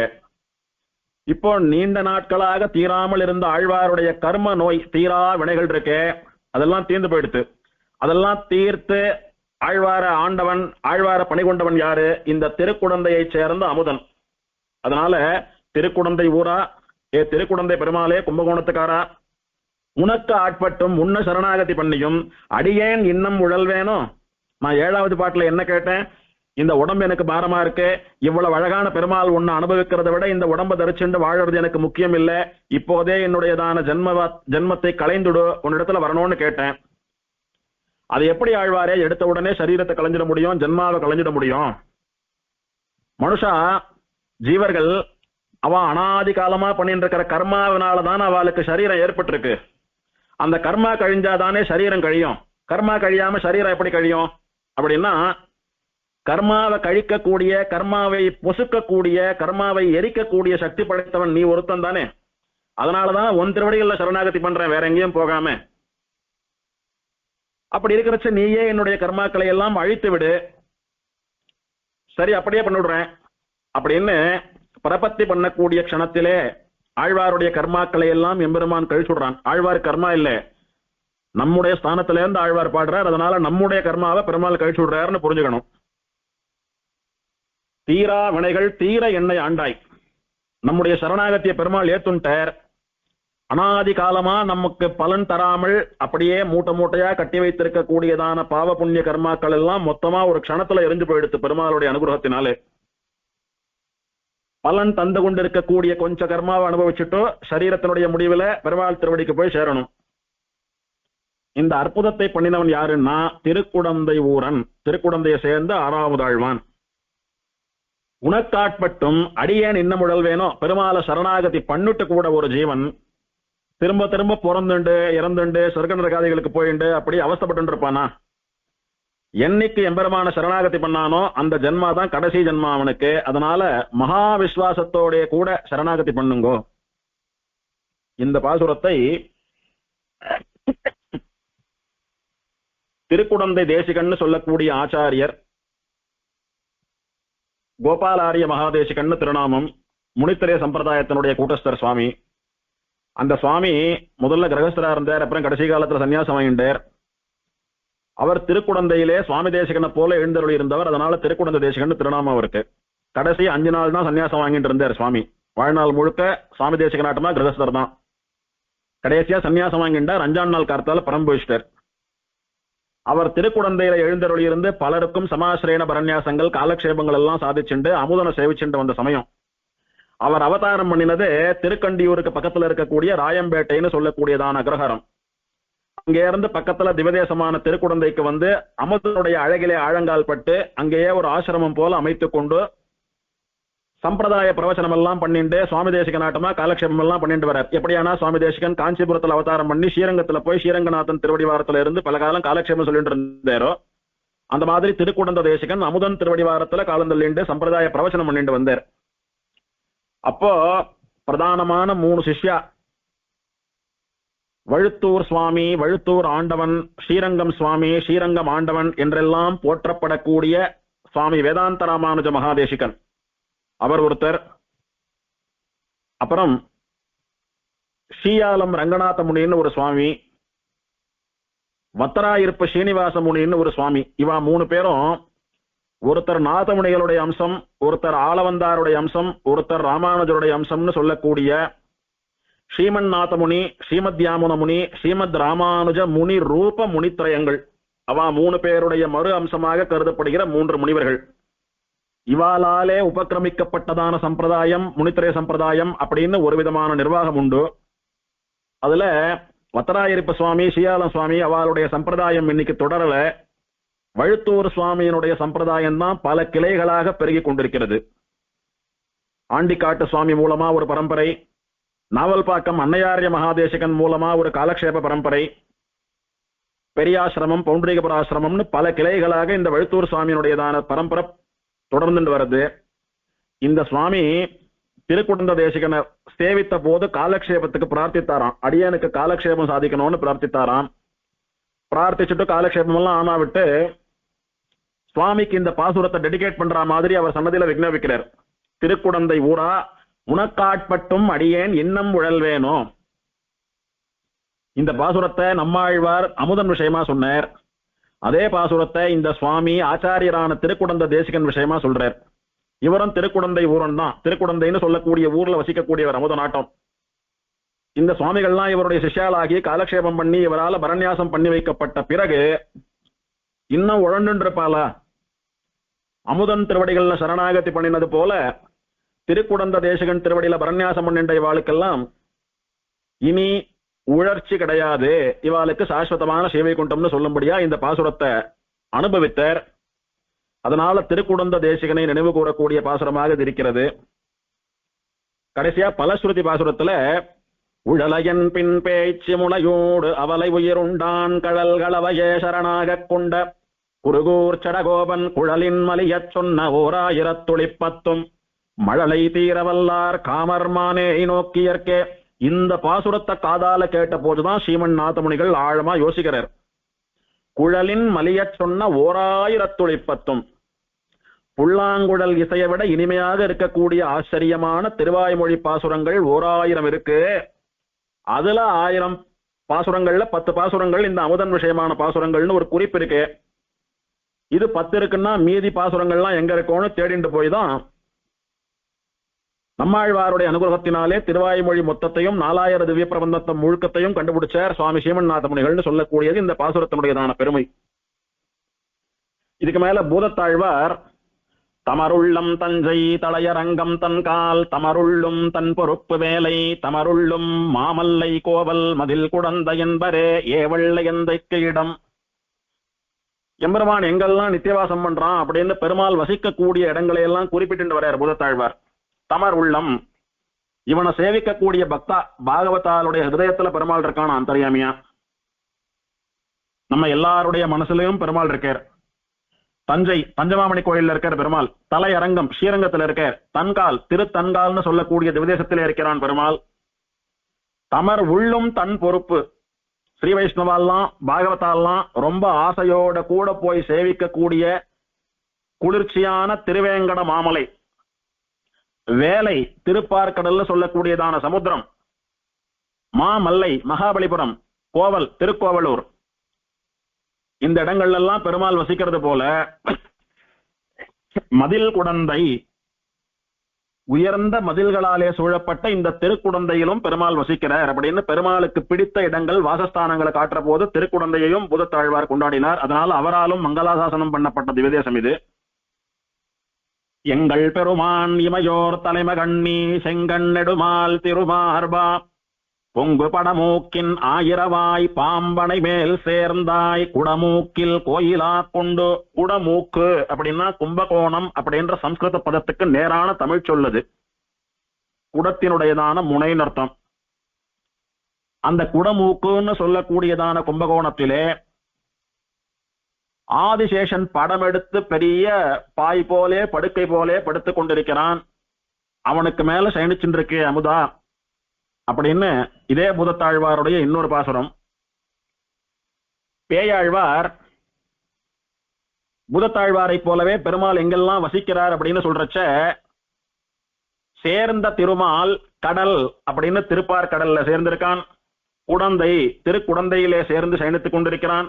வேங்கடம் திருவேங்கடமலைக்கு போய் சேர்ந்தங்க நின்றுருக்கான். நேர்ந்த என் சிந்தை பேயாழ்வாருடைய மனசிலே பேயாழ்வாருடைய எண்ணத்தில் இருக்கிறான் பெருமாள். நிறை விசும்பு ஸ்ரீவைகுண்டத்துல இருக்கான் பெருமாள். வாழ்ந்த மறை வசந்த வேதங்கள்ல பெருமாள் இருக்கார். பாடகம் திருப்பாடகம்னு சொல்லக்கூடிய திவதேசத்திலே பாண்டவ தூதனாக இருக்கிறான். அனந்தன் எங்கெல்லாம் அனந்தாழ்வான்னு சொல்லக்கூடிய ஆதிசேஷன் உட்கார்ந்துண்டோ படுத்துண்டிருக்கானோ அவன் பெயர்ல எல்லாம் பெருமாள் உட்கார்ந்துண்டோ படுத்துண்டோ சேவை சாதிக்கிறான். வன்துழாய் கண்ணி திருத்துழாய் எங்கெல்லாம் இருக்கோ அங்கெல்லாம் பெருமாள் இருக்கான். இப்படி பெருமாளுடையதான க்ஷேத்திரங்கள் எதுன்னு குறிப்பிடுறச்ச அமுதனுடைய திருக்குடந்தையையும் பேயாழ்வார் குறிப்பிட்டிருக்கிறார். திருமழிசை பிரான் ரொம்ப ஆச்சரியமா இந்த எம்பெருமானிடத்திலே ஆழங்கால் பட்டு அனுபவிக்கிறார். அனுபவித்து எந்த சோர்வினால இங்க படுத்துட்டு இருக்க எழுந்து என்னோட பேசுன்னு சொன்னார். பெருமாள் எழுந்திருக்க முயற்சி பண்ணான். வாழி கேசனேன்னு சொன்னார். பெருமாள் 6வது ஆழ்வானானான். இவர் திருமழிசை பிரான் ஆனார். ஸ்தல புராணத்துல இந்த எம்பெருமான் எதற்கு அவதாரம் பண்ணினான்னு சொல்றச்ச காலநேமி முகான் தைத்தியான் அப்படின்னு காலநேமி முதலான அசுரர்களை சம்ஹாரம் பண்ணுவதற்காக இந்த எம்பெருமான் வந்து அவர்களை சம்ஹாரம் பண்ணிட்டு இங்க ஓய்வெடுத்துக் கொண்டு சயனித்துக் கொண்டிருக்கிறான் அப்படின்னு ஸ்தல புராணம் தெரிவித்தது. அது அப்படியே தமிழ்ல காட்டுறார் திருமழிசை பிரான். காலநேமி வக்கரன் கரன் முரண் சிரம் அவை காலனோடு கூட வில் குனித்தவிற்கை வீரனே. காலநேமின்னு சொல்லக்கூடிய வக்கரமான ஒரு அசுரன், வக்கர புத்தி படைத்தவன். அவனுடைய சிரம் அவனுடைய தலையை அப்படி கொய்துட்டு அவனை சம்ஹாரம் பண்ணிட்டு இங்க வந்து படுத்துட்டு இருக்க அமுதா அப்படின்னு அமுதனுக்கு என்ன பேர் சொல்றாரு அப்படின்னா விற்கை வீரனே. விற்கை அப்படின்னா வில் பிளஸ் கை. கையிலே வில்லேந்தி கொண்டிருக்கக்கூடிய வீரன். என்ன வில்லுன்னா சாரங்க வில். ராமாவதாரத்திலே கோதண்டம்னு சொல்லக்கூடிய வில்லேந்திய வீரன். ராமாவதாரம் தவிர மற்றபடி எப்போதும் சாரங்கம்னு சொல்லக்கூடிய வில்லை கையிலே ஏந்தி கொண்டிருக்கக்கூடிய வீரன். ஆக வில் கை வீரனே அப்படின்னா சாரங்க பாணியன் அர்த்தம். ஸ்தலபுராணத்துல சொன்னதான காலநேமி உதத்தை பண்ணிட்டு வந்து பெருமாள் இங்கே சாரங்க பாணியா சயனிச்சுருக்காருன்னு ஸ்தலபுராணத்தை காட்டுட்டார் ஆழ்வார். இந்த அமுதன் தான் திருவேங்கடமுடையான் பாதாள ஸ்ரீனிவாசன் என்பதை இதே திருமழிசை பிரான் விண் புடைக்கும் வேங்கடத்துள் நின்று எழுந்திருந்து தேன் பொருந்து பூம்பொழில் தழைக்கொழும் செழுந்தடங்குடந்தையுள் கிடந்த மாலும் அல்லையே.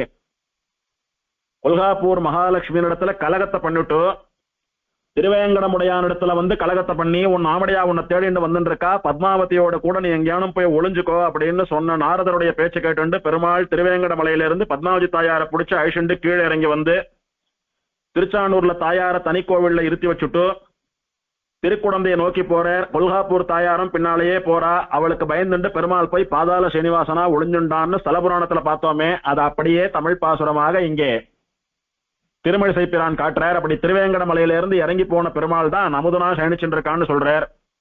ஸ்தலபுராணத்திலே அமுதனும் கூட நான் வேற பாதாள சீனிவாசன் வேற இல்ல, ரெண்டு பேரும் ஒண்ணுதான் சொல்றார். ஆக ஸ்தலபுராணத்தை அப்படியே மெய்ப்பித்த ஆழ்வாருடைய பாசுரம்.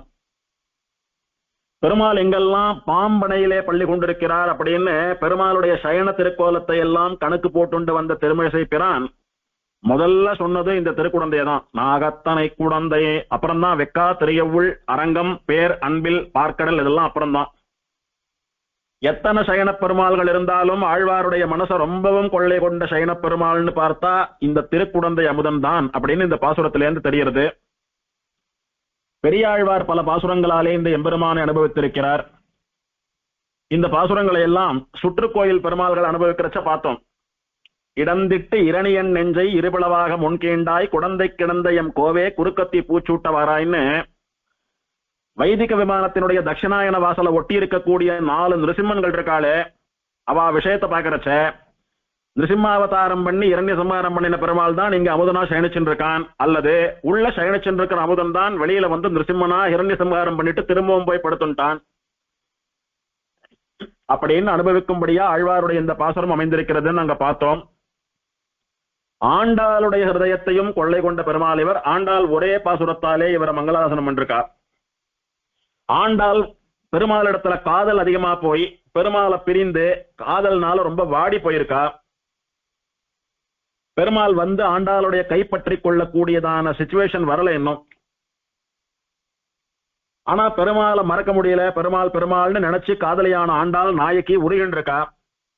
வழக்கமா நாயகியானவள் நாயகனை நினைச்சு உருகிறச்ச என்ன பண்ணுவோம், நாயகன் வரல, பேச முடியல, எங்கேயோ தூரதேசத்துல இருக்கான், அவள் சாப்பிடல, உடம்பெல்லாம் மெலிஞ்சு போயிடுத்து, நோய் வந்த மாதிரி ஆயிட்டா, மனநோய் வந்த மாதிரி ஆயிட்டா, அவளை சரியாக்கணும்னா என்ன பண்ணுவா, அந்த நாயகனுடைய ஞாபகமா இருக்கக்கூடிய அவனுடைய வஸ்துக்களை எல்லாம் அவகிட்ட காட்டி அவனுடைய ஞாபகத்தை அவளுக்கு வர செய்து கொஞ்சம் ஆறி இருக்க பண்ணுவார்களோ இல்லையோ.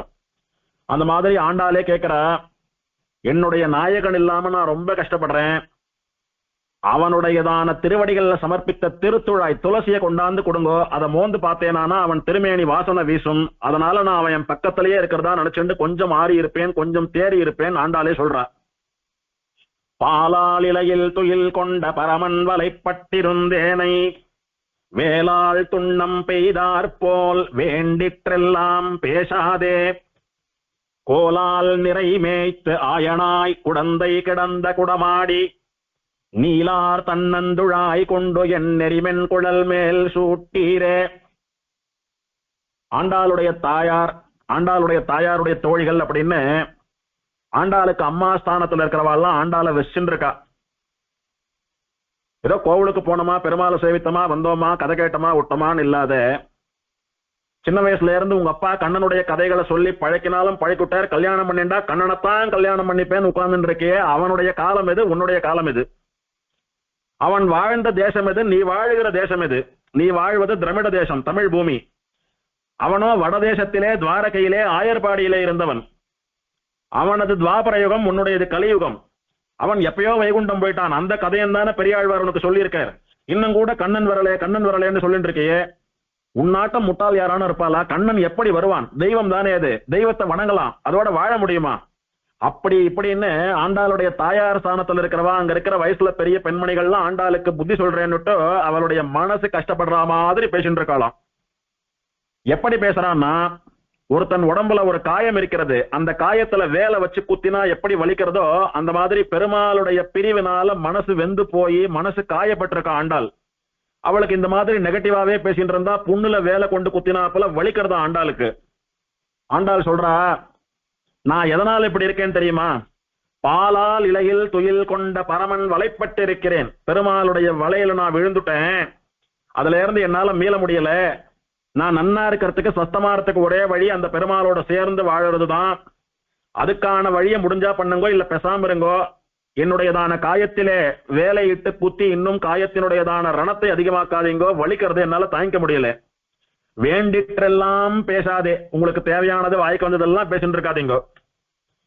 சரி, என்ன பண்றதுன்னு கேக்குறீங்களா? உங்களால முடிஞ்சா ஒரு உபகாரம் பண்ணுங்க. உங்களால பெருமாளை அழிச்சுட்டு வந்து என்னோட சேர்த்து வைக்க முடியாது, அதுக்கான சக்தி எல்லாம் உங்களுக்கு இல்லை. நான் இத்தனை ஏங்கி இத்தனை பாடியே வராதவன் நீங்க கூட்டா வரப்போறான். அவன் எப்ப வரணும்னு தோன்றதோ அப்ப வருவான். நீங்க எனக்கு நல்லது பண்ணணும்னு நினைச்சீங்களான்னா இந்த மாதிரி வெந்த பொண்ணுல வேலை பாய்ச்சா மாதிரி பேசிட்டு இருக்காம நேர கும்பகோணத்துக்கு போங்க.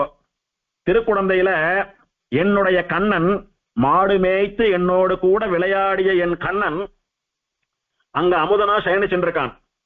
அவன் திருவடிகள்ல அர்ச்சக சுவாமியானவர் திருத்துழாயை கொண்டு அர்ச்சனை பண்ணியிருப்பார். அந்த திருத்துழாய் ரொம்ப நேரம் பெருமாள் திருவடியே இருக்கிறதுனால பெருமாளுடைய திருமேனி வாசனை அந்த திருத்துழாயில வீசும். அந்த திருத்துழாய ஸ்ரீவில்லிபுத்தூர்ல ஆண்டாள் இந்த அமுதனையே நினைச்சுண்டு அழுதுன்றிருக்கா, உருகின்றிருக்கா. கொஞ்சம் இந்த அமுதனுடைய திருமேனி சம்பந்தம் உள்ள திருத்துழாய தரீங்களான்னு அர்ச்சகரை போய் கேளுங்கோ, கை நிறைய அள்ளி கொடுப்பார். அந்த திருத்துழாய கொண்டாந்து என்கிட்ட கொடுங்க, அதை நான் மோந்து பார்த்தேனானா பெருமாளுடைய திருமேனி வாசனை வீசி எனக்கு பெருமாளுடையதான ஸ்பரிசம் சுவாசமாக கிடைத்து என்னுடைய காயத்திற்கும் என் மன வலிக்கும் அதுவே ஆறுதலா அருமருந்தாக அமைந்து பெருமாள் எனக்கு பக்கத்திலேயே இருக்கிற மாதிரி என்னால உணர முடியும். பெருமாளுடைய பிரசன்ஸை நான் ஃபீல் பண்ணுவேன்.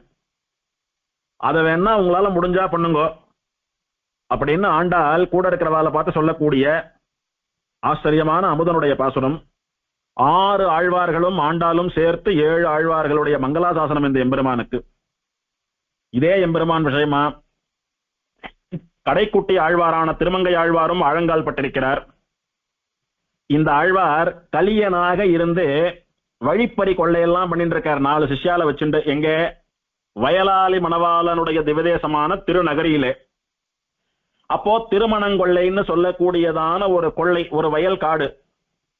அந்த கழனியில ஒரு பெரிய அரச மரத்துக்கு மேல ஒரு 4 பேர் ஆழ்வாருடைய சிஷ்யால் அவளை எல்லாம் இருக்க வச்சுட்டு ஆழ்வார் அப்படி அந்த மரத்தினுடைய உச்சாணி கிளையில இருந்து சுத்தி பாருங்க, யாரான வராளா, யாரான நகை போட்டு இருக்காளா, கையில பணம் பொருள் ஏதான வச்சுட்டு இருக்காளா, யார் இடத்துல இருந்து எவ்வளவு கொள்ளையடிக்கலாம்னு அவ பார்த்து சொல்றதுக்காக அவளை மரத்துல ஏற்றி வச்சிருக்காரு. 4 பேர் மரத்து மேல சித்தமா இருக்கா.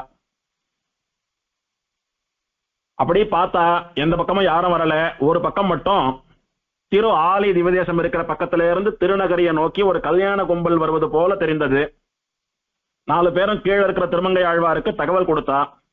உடனே ஆழ்வார் சொன்னார், எத்தனை பேர் வரா, எவ்வளவு தேரும் பாரு அப்படின்னு சைகளை கேட்கிறார். ஒரு கல்யாண கும்பலே வரது, ஆச்சரியமா மாப்பிள்ள பொண்ணு நிறைய திருவாபரணங்களை எல்லாம் போட்டு வரா, பெரிய பணக்கார ஆளாத்து கல்யாணம் மாதிரி தெரியறது. நமக்கு நல்ல வேட்டை இன்னைக்கு, பல நாள் இதை வச்சுட்டு சாப்பிடலாம், பல நாள் இதை வச்சுட்டு கைங்கரியம் பண்ணலாம் அப்படின்னு சொல்றா. உடனே அப்ப ஒருத்தன் மாத்திரம் இரு மேல, அவ இப்படி வராளா வேற பக்கம் போறாளான்னு தகவல் சொல்றதுக்காக சிக்னல் கொடுக்கறதுக்காக ஒருத்தன் மட்டும் மேலேரு, மத்த 3 பேர் இறங்கிடுங்கோ, அங்கங்க பதுங்கி இருங்கோ. நிறைய பேர் ஒண்ணும், நாம இருக்கிறதே 4 பேர் தான், நாம சமர்த்தா அவள் அப்படி மடக்கி ஒரு பைசா விடாம எல்லாத்தையும் கறந்துடணும் அப்படின்னு அவளுக்கு இன்ஸ்ட்ரக்ஷன் கொடுக்கிறார் ஆழ்வார். 3 பேர் இறங்குறா, பதுங்கி இருக்கா. கல்யாண கும்பல் வரது. கல்யாண மாப்பிள்ளையாவும் பொண்ணாகவும் வந்தவா வயலாளி மணவாளன்னு சொல்லக்கூடிய பெருமாளும் அமிர்தவள்ளி தாயாரும். அவ மனுஷ ரூபத்துல இருக்கிறதுனால ஆழ்வாருக்கு இன்னும் பகவத் சாட்சா்காரம் ஏற்படல, அதனால அவளை மனுஷாலாவே நினைச்சுட்டு இருக்கார் ஆழ்வார். 4 பேரை சேர்ந்துட்டு அவளை மிரட்டி அவ கிட்ட இருக்கிற நகைகள் பணம் எல்லாத்தையும் புடுங்கினுட்டா, கொள்ளையடிச்சுனுட்டா. இப்போ மாப்பிள்ள பொண்ணு கிட்ட இருக்கிற ஆபரணங்களை எல்லாம் கலையணும், பெண்ணோட திருமாங்கல்யத்தை தவிர மொத்தத்தையும் கலைஞ்சுட்டா. மாப்பிள்ளையனுடைய உடம்புல இருக்கக்கூடியதான ஆபரணங்களையும் கவர்ந்துட்டா. இப்ப மாப்பிள்ளையனுடைய விரல்ல மெட்டி போட்டுருக்கான், அந்த மெட்டியை மாத்திரம் எப்படியாவது களையணும் அப்படின்னு கலியன் முயற்சி பண்ணி பல்லாலே கடித்து கழட்ட முயல. அப்போ மாப்பிள்ளை பெருமாள் ஒன்னும் அழகிய மணவாளன், வயலாளி மணவாளன், அவன் திருவடியினுடைய சுவை ஆழ்வார் வாக்குல பட்டவுடனே, பெருமாளுடைய ஸ்ரீபாத தூளி ஆழ்வார் வாயில பட்டவுடனே ஆழ்வாருக்கு ஞானம் வந்து கலியன் திருமங்கை ஆழ்வாராக மாறுகிறார். அப்போ எத்தனை கஷ்டப்பட்டாலும் இந்த மெட்டி என்னால கழட்ட முடியல, நீர் பிராமணர், ஏதோ மந்திரம் போட்டு என்ன மயக்குட்டீர், என்ன மயக்கின அந்த மந்திரம் என்னன்னு சொல்லும் அப்படின்னு கேட்கவே எப்படி கேட்கிறார்? வையமெல்லாம் மறை விளங்க வாழ் வேள் ஏந்தும் மங்கையர்கோன். ஒரு கையில வாளையும் ஒரு கையில வேலையும் வச்சுட்டு மிரட்டி கேட்கிறார், ஏ பிராமணரே, ஏதோ ஒரு மந்திரத்தை மாய மந்திரத்தை சொல்லி மயக்கிட்டு இந்த மெட்டியை வரவிடாத பண்றீர். அதே மாதிரி உங்களாண்ட இருந்து கொள்ளையடிச்ச வஸ்துவை எல்லாம் ஒரு துணியில வச்சு கட்டின அந்த மூட்டை என்னால தரையில இருந்து அசைக்கவே முடியல, நீர் தான் ஏதோ மாய மந்திரம் போட்டுட்டீர், என்ன மந்திரம்னு சொல்ல போறீரா இல்லையா இப்போ அப்படின்னு வாளை காட்டி மிரட்டினார் பெருமாளை பார்த்து. உடனே பெருமாள் ஆழ்வாருடைய காதுல திருமந்திரத்தை உபதேசம் பண்ண, அந்த திருமந்திர ஞானத்தினாலே கலியன் திருமங்கை ஆழ்வாராக மாறி களவாடின அத்தனை வஸ்துக்களையும் மன்னிச்சுடுன்னு பெருமாள் திருவடிகளிலேயே சமர்ப்பிச்சுட்டு அன்னையிலிருந்து பாசுரங்கள் பாடி ஆழ்வாராக அவதாரம் பண்ணுகிறார். அப்படி வயலாளி மணவாளனுடைய அனுகிரகத்தினாலதான கலியன் திருமங்கை ஆழ்வாராக ஆனார். அப்ப முதல்ல யார பாடணும்? அந்த வயலாளி மணவாளனை தானே பாடணும். அவனை பாடல. எந்த மந்திரத்தினாலே ஆழ்வாரை மயக்கினானோ அந்த மந்திரத்தினுடைய பெருமையை, அந்த நாராயண நாமத்தினுடைய பெருமையை பாடுறார். வாடினேன் வாடி வருந்தினேன் மனத்தால் ஆரம்பித்து நாராயண நாம மகிமையை பாடிண்டு வரார், நாராயண மந்திர மகிமையை பாடிண்டு வரார். அப்படி பாடிண்டு வந்தவர் இரண்டாவது பாட்டிலேயே சொன்ன வார்த்தை என்ன? அவர் வாக்குல வந்த முதல் திவதேசம் எதுன்னு பார்த்தால், ஆவியே அமுதே என நினைந்துருகி அவரவர் பணமுளை துணையா பாவியேன் உணராது எத்தனை பகலும் பழுது போய் ஒழிந்தன நாள்கள் தூவிசேரண்ணம் துணையொடும் புணரும் சூழ் புனல் குடந்தையே தொழுது என் நாவினால் உய்ய நான் கண்டு கொண்டேன் நாராயணா என்னும் நாமம். நாராயண மகாமந்திரத்தினாலே என்னை மயக்கிய அந்த தெய்வம் யார் தெரியுமா? திருக்குடந்தையிலே சயனித்துக் கொண்டிருக்கக்கூடிய ஆறாவமுதன் அப்படின்னு அந்த மந்திரோபதேசம் பண்ணி கண் முன்னாலேயே நின்றுருக்கிற வயலாளி மணவாளன் முன்னாலேயே சொல்லக்கூடிய துணிச்சல் கலியனுக்கு உண்டு. அப்படி ஸ்ரீவைகுண்டநாதனா, ஸ்ரீவைகுண்டத்திலேருந்து வந்தவனா, ஸ்ரீவைகுண்டநாதனாவே நம்மாழ்வாருக்கு சரணாகதி பண்ணும்படியான அனுபவத்தை கொடுத்தவனா இருக்கக்கூடிய எம்பெருமான் தான் இந்த நாராயண மந்திரத்துக்குரிய தேவதை அப்படின்னு திருமங்கை ஆழ்வாராலும் ஆழங்கால் பட்ட காதலோடே கூட அனுபவிக்கப்பட்ட பெருமாள். சூழ்புணல் குடந்தையே தொழுது என் நாவினால் உய்ய நான் கண்டு கொண்டேன். அமுதனுடைய அனுகிரகத்தினாலதான் வயலாளி மணவாளன் மூலமா இந்த திருமந்திரத்தை நான் தெரிஞ்சுட்டேன்னு சொல்றார் ஆழ்வார். இரண்டாவது பாசுரத்தினால தான் தெரிஞ்சின்றதை வெளியிட்டார். அடுத்து வரக்கூடிய பாசுரத்துல நமக்கு உபதேசம் பண்றார். இற்பிறப்பரியேர் இவரவர் எண்ணீர் இன்னதோர் தன்மை என்றுணரீர் கற்பகம் புலவர் கலைகன் என்று உலகில் கண்டவா தொண்டரை பாடும் சொற்பொருளாலீர் சொல்லுகேன் பம்மின் தூள் புனல் குடந்தையே தொழுமின் நற்பொருள் காண்மின் பாடி நீர் உய்மின் நாராயணா என்னும் நாமம். திருக்குடந்தைக்கு போங்கோ, அமுதன சேவிங்கோ. நற்பொருள் எப்போதும் நிலைத்திருக்கக்கூடிய சத்வஸ்து எம்பெருமான், அழியாத பொருள், பரம்பொருள், அவனை சேவிங்கோ, அமுதன அவனை பாடுங்கோ. எத்தனை ஆழ்வார் பாசுரம் இருக்கு, அந்த பாசுரங்களால் அவனை பாடுங்கோ. நாராயண நாமத்தினாலே அவனை பாடுங்கோ, நாராயண மந்திரத்தினால் அவனை ஜபியுங்கோ, அவன் திருவடியால மோட்சத்துக்கு போய் சேருங்கோன்னு சொல்லி நமக்கு உபதேசம். இப்படி திருமங்கை ஆழ்வாரும் கூட பல அனுபவங்களாலே அமுதன மங்களாசாசனம் பண்ணிட்டு வரார். திருநீர்மலைக்கு போய் பெருமாளை மங்களாசாசனம் பண்ணினார். அங்கு பெருமாள் 4 திருக்கோரங்கள்ல சேவை சாதிக்கிறான். சேவிச்ச போது 4 பேரையும் சேர்த்து ஒரு பாட்டால ஆழ்வார் மங்களாசாசனம் பண்ணார். பண்ணினவர் ஒரு திருக்கோலமும் இன்னொரு திவதேசத்துல இந்த பேர்ல இருக்கக்கூடிய எம்பெருமான்கள் இங்க ஒன்னா சயனிச்சுருக்கான்னு சொல்ல வரார் ஆழ்வார். அன்றாயர் குலக்கொடியோடு அணிமாமலர் மங்கையோடு அன்பலவி அவுணர் என் தானும் இரக்கமில்லாதவனுக்கு உறையுமிடமாவது இரும்பொழில் சூழ் நன்றாய புனல் நரையூர் திருவாலி குடந்தை தடந்திகள் கோவல் நகர் நின்றான் இருந்தான் கிடந்தான் நடந்தார்க்கு இடம் மாமலையாவது நீர்மலையே. ஒரு பெருமாள் படுத்துட்டு இருக்கார், ஒரு பெருமாள் நின்று இருக்கார், ஒரு பெருமாள் உட்கார்ந்து இருக்கார், ஒரு பெருமாள் உலகளந்து கொண்டிருக்கிறார். இவன் 4 பேரும் சேர்ந்து திருநீர்மலையில் இருக்கா. இவெல்லாம் எந்த ஊர் பெருமாள் தெரியுமா?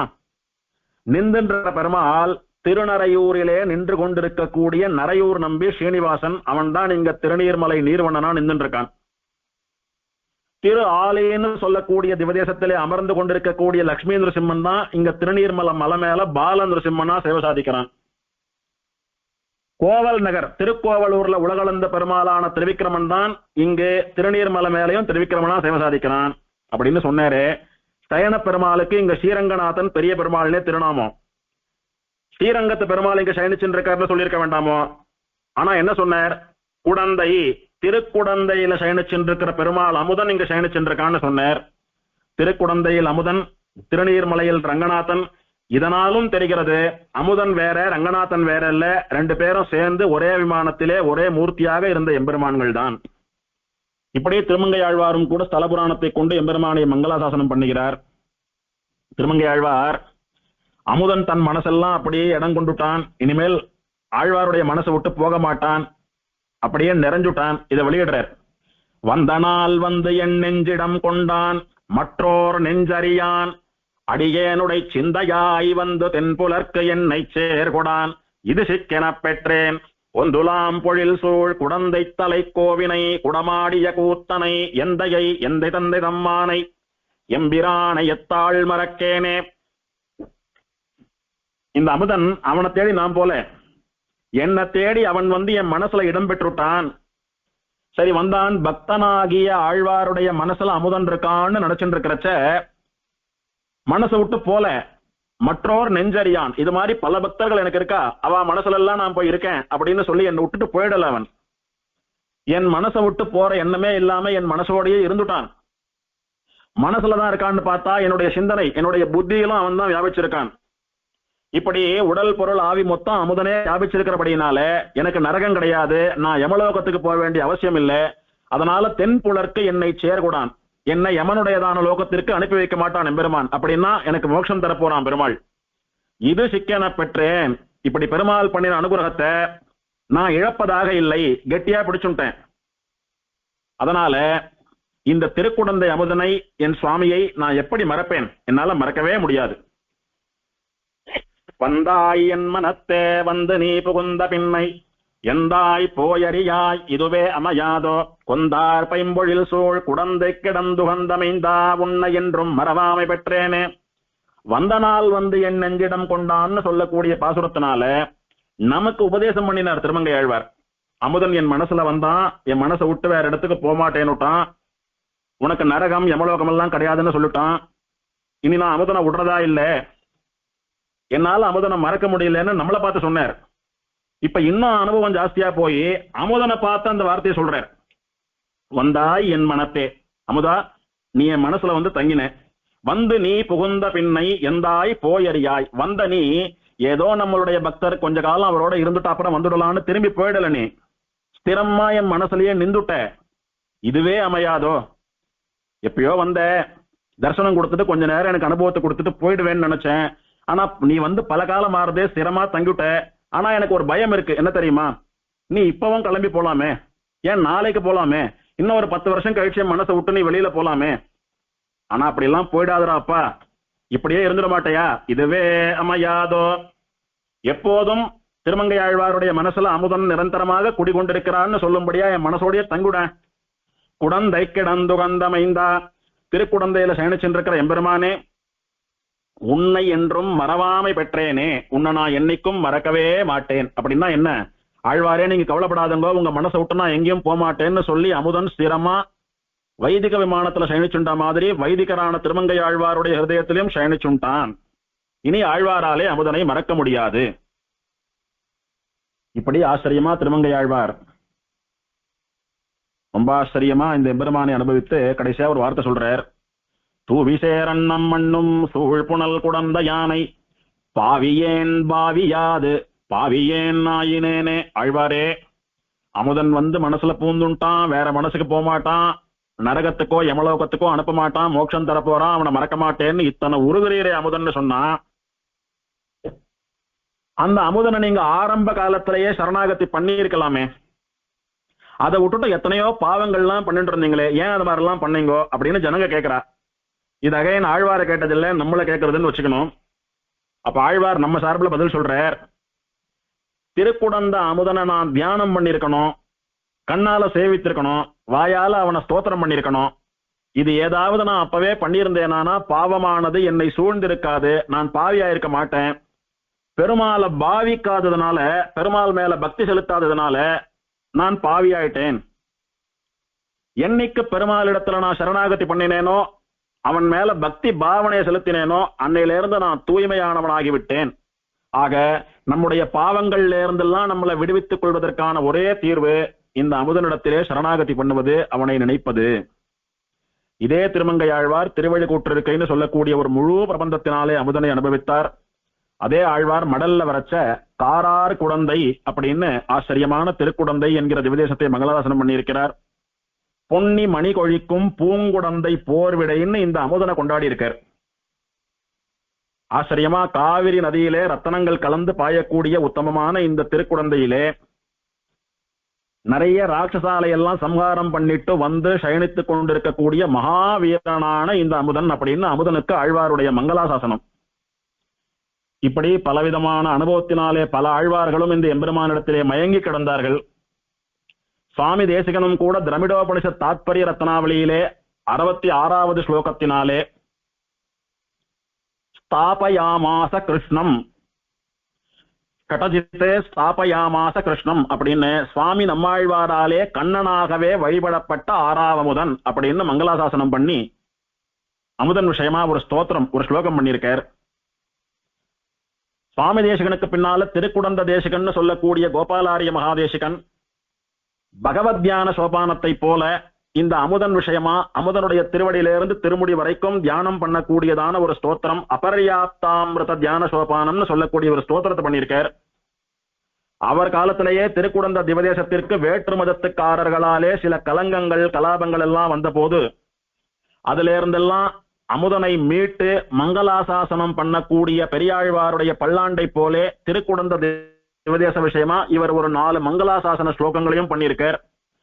அன்னைக்கு திருக்குடந்த தேசிகன் பண்ணின மங்களாசாசனம் அதனுடைய பலம் இன்னைக்கு வரைக்கும் அமுதனுக்கு எந்த விதமான குறையும் இல்லாமல் எல்லா வைபவங்களும் இனிதே நடந்து வருகின்றன. அமுதன் சௌக்கியமா இருக்கான், அமுதன் திவதேசம் சௌக்கியமா இருக்கு, அமுதன் திவதேசத்து அடியார்களும் சௌக்கியமா இருக்கா. அதுக்கெல்லாம் மூல காரணம் திருக்குடந்த தேசிகனுடையதான மங்களாசாசனம். இந்த கோவில்ல ரொம்ப ஆச்சரியமா அங்கங்க ஆழ்வார்கள் பாசுரங்களை எல்லாம் கல்வெட்டா வச்சிருக்கா. எது எங்கெங்க பொருத்தமா வைக்கிறா அப்படின்றதான ஒரு அனுபவத்தை இளையவள்ளி சுவாமி சாதிப்பார் அடிக்கடி. பிரபந்தம் எப்படி ஆரம்பிக்கிறது, பல்லாண்டு பல்லாண்டுன்னு பெருமாளுக்கு பல்லாண்டு பாடிதான் ஆரம்பிக்கிறது. அதனால முதல்ல இந்த கோவிலுக்குள்ள நுழையறச்ச முதல்ல நம்ம கண்ணில் படக்கூடியதான கல்வெட்டு பல்லாண்டு பல்லாண்டுன்னு சொல்லக்கூடியதான திருப்பல்லாண்டு கல்வெட்டு. அதுல அமுதன் மங்களாசாசனம் பண்ணப்பட்டிருக்கேரா அப்படின்னா சாருங்கம் என்னும் வில்லாண்டான் தன்னை அப்படின்னு சொல்றாரு இல்லையோ. சாருங்கம் என்னும் வில்லை தன் கையிலே ஏந்தி கொண்டிருக்கக்கூடிய அமுதனுக்கு அங்க மங்களாசாசனம். அதனால முதல்ல அமுதன் விஷயமான திருப்பல்லாண்டு கண்ணில் படுறது. அது எங்க இருக்குன்னா தேசிகன் சன்னதிக்கு பக்கத்துல இருக்கு கல்வெட்டு. முதல்ல அந்த திருப்பல்லாண்ட சொல்லி அமுதனை சேவிச்சுட்டு உள்ள போனோமானா திருக்கோவலூர்ல மிருகண்டு மகரிஷியினுடைய ஆத்து ஆசிரமத்து இடைக்கழி ரேழியிலேதான் முதலாழ்வார்கள் 3 திருவந்தாதிகளை பாடினான். அவளுடையதான பாசுரம் அமுதன் சன்னதியில, அமுதன் சன்னதிக்கு முன்னால துவாரபாலக இருக்காளே அந்த வாசல் சுவத்துல பொதிச்சிருக்கா, கல்வெட்டா இருக்கு. அங்கு இடைக்கழியிலே பாடின பாசுரங்கள் இங்கு அமுதன் சன்னதி இடைக்கழியிலே பாசுரங்களாக இருக்கின்றன. திருமிழிசை பிரானும் திருமங்கையாழ்வாரும் இந்த அமுதனை எப்போதும் நெஞ்சத்திலே மனசிலேயே வச்சுருந்தா. அமுதன் திருமிழிசை பிரானுக்கும் திருமங்கை மன்னனுக்கும் ஹிருதயத்துக்கு ரொம்ப க்ளோஸ் ஆனவர். அதனால அந்த அமுதன் சயனிச்சென்றிருக்கிற வைதிக விமான பிராகாரத்திலேயே இவா 2 பேருடைய பாசுரங்களை செதுக்கி இருக்கா. சுவாமி நம்மாழ்வார் கழல்கள் அவையே சரணாக கொண்ட குருகூர் சடகோபன்னு திருக்குடந்தை அமுதனுடைய திருவடியே கதின்னு கடந்தார். அதனால அமுதனுடைய திருவடி பக்கமா சேன முதலியார் சன்னதி வாசல்ல நம்மாழ்வாருடைய 6வது பாசுரங்களை செதுக்கி இருக்கா. திருவடியில இடம் வேணும்னு கேட்டவருடைய பாசுரம் திருவடி கிட்ட இருக்கு. ஆண்டாள் குடந்தை கிடந்த பரமன் வலைப்பட்டிருந்தேனை அப்படின்னு பெருமாளுடைய வலையிலே பெருமாளுடைய நாச்சியாரா அவனுடைய திருப்பள்ளியை விரும்பினவள். அதனால பெருமாளுடைய கண்ணாடி அறைன்னு சொல்லக்கூடிய திருப்பள்ளி அறை சுவர்ல ஆண்டாளுடைய பாசுரத்தை எழுதியிருக்கா. இப்படி எந்தெந்த இடத்துல அமுதனுடைய பாசுரங்களை எழுதினா அந்தந்த ஆழ்வார்களுடையதான அனுபவம் அடியார்களுக்கு புரியுமோ அந்த மாதிரி பார்த்து பார்த்து இந்த கல்வெட்டை ஏற்படுத்தியிருக்க அடியார்கள்லாம் இப்படி உத்தமமான திவ்ய பிரபந்தம் விளைந்த திருப்பதின்னு சொல்லக்கூடியதான திவ்யதேசம். அன்பில் கோபாலாச்சாரிய சுவாமின்னு சொல்லக்கூடிய மகாவித்வான் இந்த அமுதன் விஷயமா அனுபவத்தை சொல்றார். பிரளயம் வரச்ச லோகம் முழுக்க அழிஞ்சு போயிடும். ஆனா எல்லாத்துக்கும் மூல காரணமா இருக்கக்கூடிய பெருமாள் மட்டும் அழிய மாட்டார். அந்த மாதிரி திருவாய்மொழிக்கு ஒரு பிரளயம் வந்ததாம். திருவாய்மொழி உலகத்துல வழக்கத்திலே இல்லாத போயிடுத்து பாருங்க, அழிஞ்சு போயிடுத்து பாருங்க. அது திருவாய்மொழி பிரளயம்னு பேரு. பிரளயத்துல எல்லாம் அழிஞ்சிடும், மூலப்பொருளான பெருமாள் மட்டும் அழிய மாட்டார் ஒன்னும். அந்த மாதிரி திருவாய்மொழி மொத்தம் அழிஞ்சு போச்சு. மூலப்பொருளாக இருக்கக்கூடிய அமுதன் விஷயமான திருவாய்மொழிக்கு மட்டும் பிரளயம் கிடையாது. 6வது 10 பாசுரம் மட்டும் அழியாம இருக்கு அப்படின்னு ஆச்சரியமா அனுபவிக்கிறார். அதனால பிரளய காலத்திலே அழியாமல் இருந்து லோகத்தை சம்ரட்சிக்கக்கூடிய அமுதனை போல அவனுடைய பிரபந்தமான திருவாய்மொழியும் மொத்த திருவாய்மொழிக்கு பிரளயம் வந்த போதும் அத்தனை திருவாய்மொழியையும் தனக்குள்ளே அடக்கி வைத்திருந்தது. பெருமாள் எப்படி பிரளய காலத்துல மொத்தத்தையும் தன் வயிற்றுல வச்சுட்டு இருக்காரோ அந்த மாதிரி 1021 சொல்லக்கூடிய வார்த்தை மூலமா தானே நாதமுனிகள் போய் மொத்த திருவாய்மொழியை கொண்டாந்தார். அப்படி அத்தனை திருவாய்மொழியையும் மற்ற ஆழ்வார் பாசுரங்களையும் தனக்குள்ளே ரட்சித்து வைத்த பிரபந்தம் இந்த 6வது சொல்லக்கூடியதான 10 திருவாய்மொழி பாசுரங்கள். இப்படி இந்த எம்பெருமான் விஷயமா சொல்லிண்டே போலாம். திருப்பான் ஆழ்வார் ஸ்ரீரங்கநாதனையும் திருவேங்கடமுடையானையும் தவிர யாரையும் பாடல அமலநாதி பிரான்லன்னு நமக்கு தெரியும். ஆனா அதே திருப்பான் ஆழ்வார் கடைசியில முடிக்கிறச்ச என் அமுதினை கண்ட கண்கள் மற்றொன்றினை காணாவேன்னு பாடினார். ஒன்னும் அப்போ ரங்கநாதனுக்குள்ள அமுதன் ஏழிருந்தான், பிரணவாகார விமானத்துக்குள்ள வைதிக விமானம் ஒன்னா இருந்ததுன்னு ஸ்தலபுராணத்துல பார்த்தோம். ஒன்னும் 10 பாசுரங்கள் சேவித்து பலசுருதி சொல்லக்கூடிய சமயத்திலே திருப்பான் ஆழ்வாருக்கு ரங்கநாதன் திருமேனிக்குள்ளே மறைந்திருந்த அமுதன் சேவை சாதித்தான். அதனாலதான் என் அரங்கனை கண்ட கண்கள் மற்றொன்றினை காணாவேன்னு சொல்ல வேண்டியிருக்க, என் அமுதினை கண்ட கண்கள் மற்றொன்றினை காணாவே அப்படின்னு சொல்லும்படியாக ஆழ்வாருடைய பாசுரம் அமைந்தது அப்படின்னு அந்த ஆச்சாரியருடையதான் அனுபவம். பிள்ளை பெருமாள் ஐயங்கார் திருமழிசை பிரானுடைய பாசுரத்தினுடைய சாரார்த்தமா அதை இன்னும் விளக்குவது போல ஆச்சரியமான ஒரு பாடல் பாடுறார். தானே படைத்து உலகை தானே அழித்து நீ தானே அழிக்கும் தளர்ச்சியோ வானில் திருமகுடம் தைக்கச் சிறு குரலாய் நீண்ட பெரும உடந்தை கிடந்தாய் பேசு. திருமழிசை பிரான் கேட்டார், உலகளந்ததுனால வந்த டயர்ட்னஸா, வராக அவதாரம் பண்ணி பூமி பிராட்டிய மீட்டெடுத்ததுனால வந்த டயர்ட்னஸா, ராமாவதாரத்துல உலகமெல்லாம் நடந்ததுனால வந்த கால்வழியா, என்ன கலைப்புல இங்க படுத்துட்டு இருக்கேன்னு கேட்டார். அதை இவர் வேற மாதிரி கேட்கிறார்.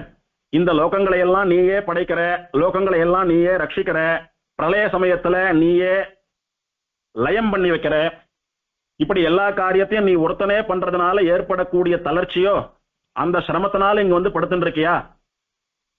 திருவிக்கிரமாவதாரம் பண்ணின அமுதா, குடந்தை கிடந்தாய், திருக்குடந்தையில சனிச்சுட்டு இருக்கிறவனே பேசு, திருமழிசை ஆழ்வார் பேசுன்னு சொன்னது போல இவரை என்னோட பேசுன்னு சொல்லி அனுபவிக்கிறார். கடைசியா இந்த எம்பெருமான் விஷயமான தியான ஸ்லோகம்.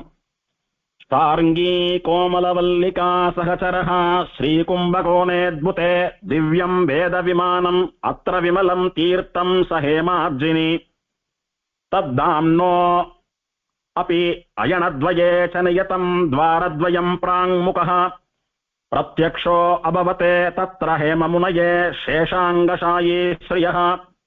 சாருங்கி, சாருங்கம் என்ற வில்லை ஏந்தி கொண்டிருக்கக்கூடிய சாருங்க பாணியான எம்பெருமான் 6ஆவதன் கோமலவள்ளி தாயாரோடு கூட ஸ்ரீ கும்பகோணம்னு சொல்லக்கூடிய இந்த அற்புதமான திவதேசத்திலே வேத விமானத்தினுடைய நிழலிலே ஹேமாப்ஜ புஷ்கரணின்னு சொல்லக்கூடிய பொற்றாமரையினுடையதான கரையிலே 2 அயனங்களுக்கு பக்தர்கள் போய் தரிசனம் பண்றதுக்கு 2 வாசல்கள், அதாவது உத்தராயண வாசல் தட்சிணாயன வாசல்னு சொல்லக்கூடிய 2 துவாரங்களோட கூடிய வைதிக விமானத்தில் பிராங்முகா கிழக்கு பார்த்தபடி சயனித்துக் கொண்டிருக்கிறான். அந்த எம்பெருமான் ஹேம மகர்ஷிக்கும் கோமலவள்ளி தாயாருக்கும் ஆதிசேஷன்ல சயனிச்சின்ற 6ஆவது ஆழ்வானாக சேவை கொடுத்த பெருமாள் அவன் இப்போதும் நமக்கெல்லாம் சேவை சாதித்துக் கொண்டு அங்கே எழுந்தருளிருக்கிறான். அவனுடைய திருவடிகளை அடைவோமாக தியான ஸ்லோகம். சாருங்கி கோமலவல்லிகா சகச்சரஹா ஸ்ரீகும்பகோணேத்புதே திவ்யம் வேத விமானம் அத்ர விமலம் தீர்த்தம் சஹேமாப்ஜினி தத்தாம்னோ அபி அயனத்வயே ச நியதம் துவாரத்வயம் பிராங்முகः தத்யக்ஷோ அபவதே தத்ர ஹேமமுனயே சேஷாங்கசாயே ஸ்ரீயः வந்தாய் என் மனத்தே வந்து நீ புகுந்த பின்மை எந்தாய் போயறியாய் இதுவே அமையாதோ கொந்தார் பைம்பொழில் சோழ் குடந்தை கிடந்து கந்தமைந்தா உன்னை என்றும் மரபாமை பெற்றேனே ஸ்ரீமதே கோமலவல்லி நாயிகா சமேத ஸ்ரீ அபர்யாப்தாமிருத பரபிரம்மணே நமः ஸ்ரீமதே சுதர்சனவல்லி விஜயவல்லி நாயிகா சமேத ஸ்ரீ சக்கரராஜ பரபிரம்மணே நமः ஆழ்வாரெம்பெருமானார் சீரார் தூப்புள் திருவேங்கடமுடையான் திருவடிகளே சரணம். இதோட திருக்குடந்த திவதேசத்தினுடையதான வைபவம் முடிந்தது.